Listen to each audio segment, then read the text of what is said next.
അല്ല, എല്ലാവരും മത്സരിക്കട്ടെ.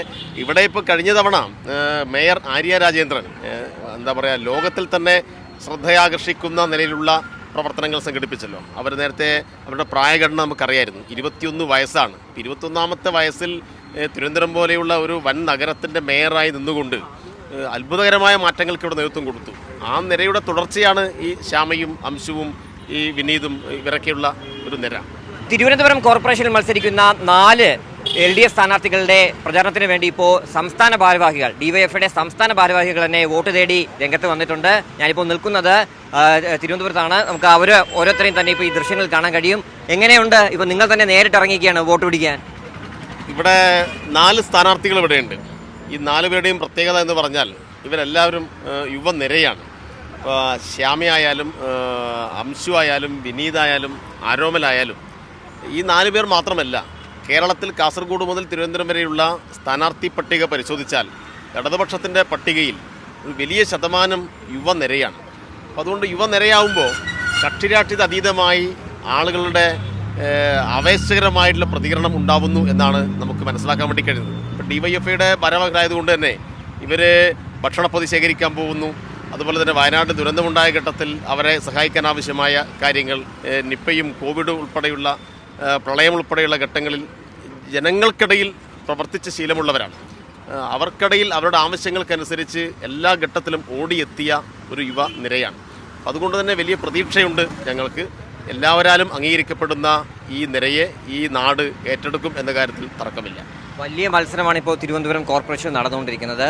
UDF രംഗത്തിറങ്ങിയിട്ടുണ്ട്, കച്ചകെട്ടി തന്നെ. അവരും ഒരു യുവ സ്ഥാനാർത്ഥി ഇറക്കിയിട്ടുണ്ട്. അത് മുൻ MLA ആണ് ഇപ്പോൾ മേയർ സ്ഥാനാർത്ഥിയായിട്ട് ഉയർത്തി കാണിക്കുന്നത്. അതെങ്ങനെ കാണുന്നു? അല്ല, എല്ലാവരും മത്സരിക്കട്ടെ. ഇവിടെ ഇപ്പോൾ കഴിഞ്ഞ തവണ മേയർ ആര്യ രാജേന്ദ്രൻ എന്താ പറയുക, ലോകത്തിൽ തന്നെ ശ്രദ്ധയാകർഷിക്കുന്ന നിലയിലുള്ള പ്രവർത്തനങ്ങൾ സംഘടിപ്പിച്ചല്ലോ. അവർ നേരത്തെ അവരുടെ പ്രായഘടന നമുക്കറിയായിരുന്നു, 21 വയസ്സാണ്. 21ാമത്തെ വയസ്സിൽ തിരുവനന്തപുരം പോലെയുള്ള ഒരു വൻ നഗരത്തിൻ്റെ മേയറായി നിന്നുകൊണ്ട് അത്ഭുതകരമായ മാറ്റങ്ങൾക്ക് ഇവിടെ നേതൃത്വം കൊടുത്തു. ആ നിരയുടെ തുടർച്ചയാണ് ഈ ശ്യാമയും അംശുവും ഈ വിനീതും ഇവരൊക്കെയുള്ള ഒരു നിര. അപ്പം അതുകൊണ്ട് അതിനേക്കാൾ മികച്ച പ്രവർത്തനങ്ങൾ സംഘടിപ്പിക്കാൻ, അതിൻ്റെ തുടർച്ച കുറേ കൂടി മികവുറ്റതാക്കാനാണ് ഞങ്ങൾ ആലോചിച്ചിട്ടുള്ളത്. തീർച്ചയായിട്ടും അതിന് ഈ നാട് അംഗീകാരം കൊടുക്കും. ഈ വലിയ രീതിയിലുള്ള ആക്ഷേപങ്ങളൊക്കെ ഇപ്പോഴത്തെ മേയറായിട്ടുള്ള ആര്യ രാജേന്ദ്രൻ്റെ ഉയർന്നു വന്നിട്ടുണ്ട്. അപ്പോൾ അതൊക്കെ ഒരു തിരിച്ചടിയായിരിക്കും, അല്ല അതൊക്കെ വെറും വ്യാജ ആരോപണങ്ങൾ മാത്രമാണോ? ഈ വലതുപക്ഷത്തിൻ്റെ പ്രധാന ലക്ഷ്യം എന്ന് പറഞ്ഞാൽ ആർക്കെതിരെയും ആക്ഷേപം ഉന്നയിക്കുക എന്നുള്ളതാണ്. അല്ലാതെ വികസന പ്രവർത്തനങ്ങളെക്കുറിച്ചോ ക്രിയാത്മകമായ വിമർശനങ്ങളോ ഉന്നയിക്കാനോ ഒന്നും പറ്റുന്നില്ല ഇവർക്ക്.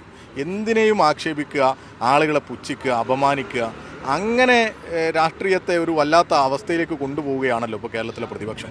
ഞങ്ങളതിലൊന്നും എന്താകാറില്ല, അങ്ങ് വീണു പോകാറില്ല. ഞങ്ങൾ വികസന പ്രവർത്തനങ്ങൾ, അതോടൊപ്പം ജനങ്ങളുടെ ക്ഷേമ പ്രവർത്തനങ്ങൾ, പ്രതിസന്ധികളിൽ ജനങ്ങളെ ചേർത്ത് നിർത്തൽ, ഇതൊക്കെയാണ് ഞങ്ങൾ ലക്ഷ്യം വെക്കുന്നത്. ഇവരെ സംബന്ധിച്ചിടത്തോളം ഓരോ വ്യക്തികളെ എടുത്ത് അവരെ ആക്ഷേപിക്കാനും അവരെ അപമാനിക്കാനും ഒക്കെയുള്ളൊരു ശ്രമമാണ് നടത്തുന്നത്. ഈ തിരുവനന്തപുരം സത്യത്തിൽ രാജ്യശ്രദ്ധ ആകർഷിച്ച, ലോകശ്രദ്ധ ആകർഷിച്ച ഒരു നഗരമല്ലേ.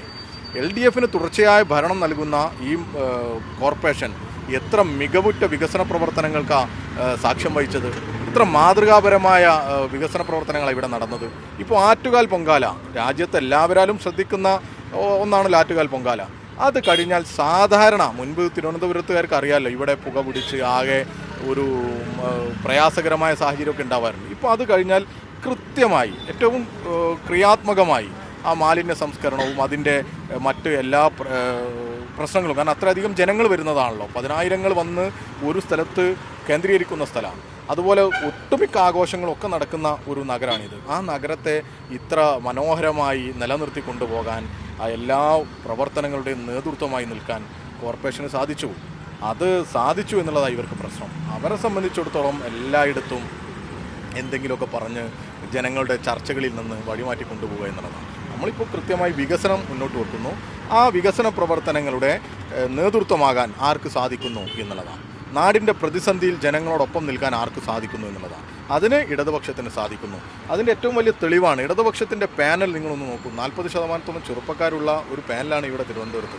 ഈ 4 വാർഡിൽ, അടുത്തടുത്ത ഈ 4 വാർഡിൽ ഞങ്ങൾക്ക് അഭിമാനത്തോടു കൂടി പറയാൻ സാധിക്കും, ഞങ്ങളോടൊപ്പം ഡിവൈഎഫ്ഐയുടെ നേതൃത്വമായി പ്രവർത്തിച്ചവരാണ് ഇവിടെ ഈ 4 സ്ഥലങ്ങളിൽ മത്സരിക്കുന്നത്. ശ്യാമയും അംശുവും വിനീതും ഒക്കെ ആരോമലും ഒക്കെ മത്സരിക്കുക. ഈ നാടിൻ്റെ പ്രതിസന്ധിയിൽ നാടിൻ്റെ നേതൃത്വമായി നിന്നവരെ നാട് സ്വീകരിക്കുന്നു എന്നുള്ളതാണ്. തീർച്ചയായിട്ടും വലിയ മുന്നേറ്റം ഉണ്ടാകും എന്ന് പ്രതീക്ഷിക്കുന്നു. ജില്ലാ സെക്രട്ടറി ആണല്ലോ, അനുകൂല ട്രെൻഡ് തന്നെയാണ്. ഡിവൈഎഫ്ഐയുടെ സംസ്ഥാന സെക്രട്ടറിയും പ്രസിഡന്റും ഇവിടെ ഓർമ്മിപ്പിച്ചതുപോലെ വളരെ ആവേശകരമായിട്ടുള്ള ഒരു മിന്നുന്ന വിജയം ഇടതുപക്ഷ ജനാധിപത്യ മുന്നണിക്ക് ഇവിടെ ഉണ്ടാവും. ഈ കേരളത്തിലെമ്പാടും ഡിവൈഎഫ്ഐയുടെ പ്രവർത്തനങ്ങൾക്ക് നേതൃത്വം കൊടുക്കുന്നതിനിടെ ഞങ്ങളുടെ സംസ്ഥാന സെക്രട്ടറി സഖാവ് VK സനോജും സംസ്ഥാന പ്രസിഡന്റ് സഖാവ് VI വസീഫും ഇവിടെ ഓടിയെത്തി ഞങ്ങളുടെ ഈ പ്രവർത്തനങ്ങൾക്ക്, പ്രത്യേകിച്ചും യുവജന നേതാക്കന്മാർ, ഈ ജില്ലയുടെ അഭിമാനങ്ങളായ ഞങ്ങളുടെ പ്രിയപ്പെട്ട നേതാക്കന്മാരാണ്. ശ്യാമ ദീർഘകാലമായി വിദ്യാർത്ഥി സംഘടനാ രംഗത്തൂടെ യുവജന പ്രസ്ഥാനത്തിലേക്ക് എത്തി അതിൻ്റെ സംസ്ഥാനത്തെ പ്രധാനപ്പെട്ട നേതാവാണ്. അംശു ബാലസംഘം കാലം മുതൽ ഈ പ്രദേശത്തിനാകെ പരിചിതനായ പ്രിയപ്പെട്ട ആളാണ്. അതോടൊപ്പം വിനീത്, ആരോമൽ, നമ്മുടെ ജില്ലയിലെ യൂത്ത് ഇറങ്ങിക്കഴിഞ്ഞു. നല്ല വിജയം നേടും. കോർപ്പറേഷനിൽ നല്ല ഉഗ്രൻ വിജയം ഇടതുപക്ഷം നേടും. യുവജനങ്ങളാകെ ഇറങ്ങിക്കഴിഞ്ഞ ഒരു ആവേശകരമായ നിമിഷമാണിത്. എല്ലാവരുടെ പിന്തുണവും ഞങ്ങളുടെ പ്രിയപ്പെട്ട സഖാക്കൾക്കുണ്ടാവും. സ്വന്തം നാട് കാട്ടായിക്കോണമാണ്, എൻ്റെ നാട് കാട്ടായിക്കോണമാണ്. അവിടെ മത്സരിക്കാനായിരുന്നു ആഗ്രഹം. പക്ഷേ ഇപ്പം മത്സരിക്കുന്നത് കേശവദാസപുരത്താണ്. സ്വന്തം നാടെന്ന് പറയുമ്പോൾ നമ്മൾ പ്രവർത്തിക്കുന്ന എല്ലാ മേഖലയും നമ്മുടെ സ്വന്തം നാട് തന്നെയാണ്. ഞാൻ ജില്ലയിലെ ഡിവൈഎഫ്ഐയുടെ ട്രഷറർ കൂടിയാണ്. ഈ ജില്ലയിലെ മുഴുവൻ ഇടങ്ങളും സുപരിചിതമായ ഇടങ്ങളാണ്.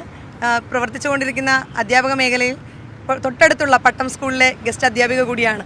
അപ്പോൾ അത്തരത്തിൽ ഇന്നലെ തൊട്ട് നമ്മൾ കഴിഞ്ഞ 2 ദിവസം തൊട്ട് വീടുകളിലേക്ക് ഇറങ്ങുമ്പോൾ വിദ്യാർത്ഥികളെ കാണുന്നുണ്ട്, അവരുടെ രക്ഷകർത്താക്കളെ കാണുന്നുണ്ട്, അവിടെ കൂടെ വർക്ക് ചെയ്യുന്ന അധ്യാപകരെ കാണുന്നുണ്ട്. അത്തരത്തിൽ സുപരിചിതമായ നാട് തന്നെയാണ്. ഞങ്ങളൊക്കെ പൊതിച്ചോറുകൾ കളക്ട് ചെയ്യുന്ന വീടുകളിലേക്കാണ് വോട്ടഭ്യർത്ഥനയുമായി പോകുന്നത്. തികച്ചും വികസന മുന്നേറ്റം സഖാവ് അംശുവിൻ്റെ നേതൃത്വത്തിൽ ആ വാർഡിനാകമാനം നല്ല രീതിയിലുള്ള മുന്നേറ്റം നടത്തിയിട്ടുള്ള ഒരു വാർഡ് കൂടിയിട്ടാണ്. അപ്പോൾ ഏറെ ഇനിയും മുന്നോട്ട് പോകേണ്ടതായിട്ടുണ്ട്. നല്ല പ്രതീക്ഷയാണ്, നല്ല ആത്മവിശ്വാസമാണ്. സ്ഥാനാർത്ഥികൾക്ക് എന്താ പറയാനുള്ളത്? അതെ, ഇവിടെ സൂചിപ്പിച്ചതുപോലെ തന്നെ നല്ല ആവേശമാണ്. അത് യൂത്തിൻ്റെ അടുത്തു നിന്നായാലും ഇപ്പോൾ ബഹുജനങ്ങളുടെ ഇടയിൽ നിന്നായാലും വലിയ ആവേശം തന്നെയാണ് വരുന്നത്. അത് ഇപ്പോൾ നമ്മുടെ സംസ്ഥാന സെക്രട്ടറിയും പ്രസിഡന്റും ഞങ്ങളുടെ ലീഡർഷിപ്പ് ജില്ലാ സെക്രട്ടറിയും കൂടെ വന്നപ്പോൾ ഈ ആവേശം കൂടുതൽ, ഞങ്ങളുടെ കോൺഫിഡൻസ് കുറേ വർദ്ധിച്ചിരിക്കുകയാണ്. നല്ല ആത്മവിശ്വാസത്തിലാണ്. ഒരു മികച്ച ഒരു വിജയം ഞങ്ങൾക്കുണ്ടാകുമെന്ന് തന്നെയാണ് വിശ്വസിക്കുന്നത്. അപ്പോൾ ഡിവൈഎഫ്ഐ സംസ്ഥാന ഭാരവാഹികൾ വോട്ട് പിടിക്കാൻ വേണ്ടി ഇറങ്ങിയതാണ്. അതെല്ലാം തന്നെ തങ്ങൾക്ക് അനുകൂലമായിട്ട് വലിയ നേട്ടമായിട്ട് മാറുമെന്ന് തന്നെയാണ് സ്ഥാനാർത്ഥികൾ പറയുന്നത്. ക്യാമറ പേഴ്സൺ രാജീവ് രാജേന്ദ്രനോടൊപ്പം RB സനൂപ്, മീഡിയ 1.